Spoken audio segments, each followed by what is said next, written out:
Was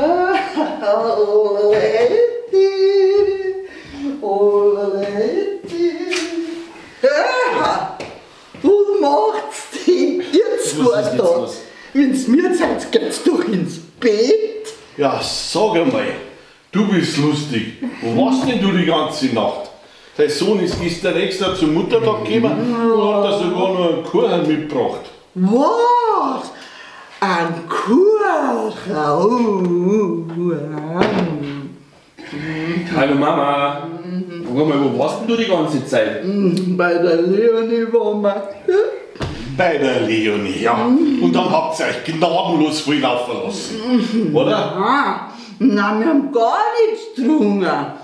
Naja, die Leonie, die hat da im Garten ein paar so Pflanzen gepflanzt.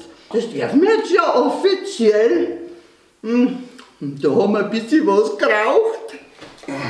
Mama, du hast Gift? Probiert halt.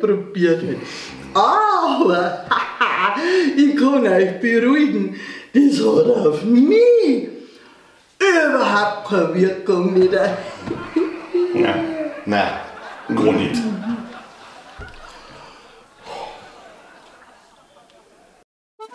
Bayern Comedy wird unterstützt durch die private Landbrauerei Schönram.